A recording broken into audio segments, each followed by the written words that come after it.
বন্ধুরা আর একদিন বাদেই আইপিএল 2024 মিনি অকশন। তো এই ভিডিওতে আমি কলকাতা নাইট রাইডার্সের প্রেডিকশন করব। Kolkata Knight Riders IPL 2024 mini auction থেকে কোন কোন প্লেয়ারকে দলে নেবে সেটার উপর একটা প্রেডিকশন করব। অর্থাৎ সম্পূর্ণ আমার নিজের অপিনিয়ন অনুযায়ী কলকাতা নাইট রাইডার্স অকশন থেকে কোন কোন প্লেয়ারকে দলে নিতে পারে সেই সম্পর্কে জানাবো।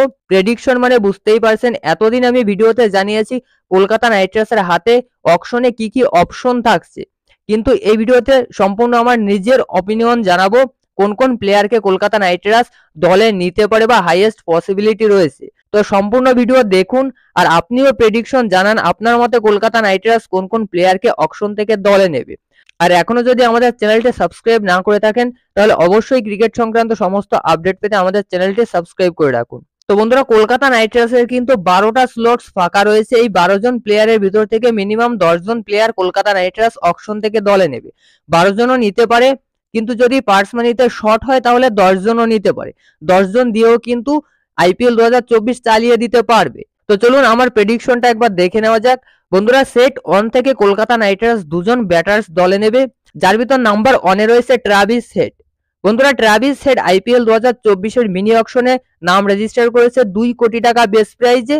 তো এই ট্রাভিস হেডকে কিন্তু কলকাতা নাইট রাইডার্স দলে নিতে পারে। 95% চান্স রয়েছে একজন ভালো টপ অর্ডারের ব্যাটসম্যান দলে নেওয়ার। আর সেখানে টপ অর্ডারের ব্যাটসম্যান বলতে কিন্তু একমাত্র ভালো ব্যাটার রয়েছে ট্রাভিস হেড, এবং কলকাতা নাইট রাইডার্স কিন্তু সবচেয়ে বেশি বাজেটটা এই ট্রাভিস হেডের পিছনেই করবে। এরপর 2 নম্বরে বন্ধুরা, সেট 1 থেকে আরো একজন প্লেয়ার কলকাতা নাইট রাইডার্স দলে নেবে, সেটা হচ্ছে মনীষ পান্ডে। তো বন্ধুরা, মনীষ পান্ডে কিন্তু কলকাতা নাইট রাইডার্সের গৌতম গম্ভীরের আন্ডারে ভালো খেলেছে। এখন ফর্ম খুব একটা ভালো নেই, তবে ব্যাকআপ প্লেয়ার হিসেবে কিন্তু মনীষ পান্ডেকে কলকাতা নাইট রাইডার্স আবারও দলে নিতে পারে, এবং হাইয়েস্ট পসিবিলিটি রয়েছে একজন ইন্ডিয়ান ব্যাকআপ প্লেয়ার হিসেবে, ব্যাকআপ মিডল অর্ডারের ব্যাটসম্যান হিসেবে মনীষ পান্ডে কলকাতা নাইট রাইডার্সে আসার। এরপর সেট 2 থেকে বন্ধুরা কলকাতা নাইট রাইডার্স একজন প্লেয়ারকে দলে নেবে, সে হচ্ছে প্যাট কামিন্স। তো প্যাট কামিন্স বেশ কয়েক বছর কলকাতা নাইট রাইডার্সে সার্ভিস দিয়েছে। আবারও কিন্তু এই সিজনে কলকাতা নাইট রাইডার্সে প্যাট কামিন্সের আসার সম্ভাবনা রয়েছে অ্যাজ এ বোলিং অলরাউন্ডার হিসেবে। ভালো বলও করছে প্যাট কামিন্স বর্তমানে, আর ব্যাট হাতে তো কথাই নেই, ভালো ব্যাটিংও করতে পারে, সেটা কলকাতা নাইট রাইডার্সের হয়েও কিন্তু অনেকবার করেছে। এরপর সেট 3 থেকে বন্ধুরা একজন উইকেট কিপার, বিদেশি উইকেট কিপার হিসেবে কলকাতা নাইট রাইডার্স ফ্লিপ সল্টের দিকে যাবে। এই মুহূর্তে দারুণ ফর্মে রয়েছে ফ্লিপ সল্ট।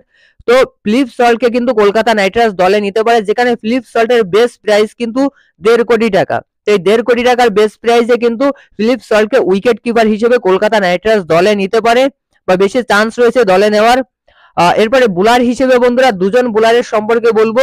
মিচেল স্টার্কের কথা আমি বলছি না, কেননা মিচেল স্টার্ককে কিন্তু কলকাতা নাইট রাইডার্স 2018 সালে একবার দলে নিয়েছিল, সেখান থেকে কিন্তু মিচেল স্টার্ক নাম উইথড্র করে নিয়েছিল, অর্থাৎ রুলড আউট হয়ে গিয়েছিল। যাই হোক, মিচেল স্টার্কের পিছনে আমার মনে হয় না কলকাতা নাইট রাইডার্স যাবে। সেখানে কলকাতা নাইট রাইডার্স বিদেশি পেসার হিসেবে কিন্তু দিলশান মধুশঙ্কার পিছনে যাওয়ার চান্স রয়েছে, অর্থাৎ সবচেয়ে বেশি সম্ভাবনা রয়েছে দিলশান মধুশঙ্কাকে দলে নেওয়ার।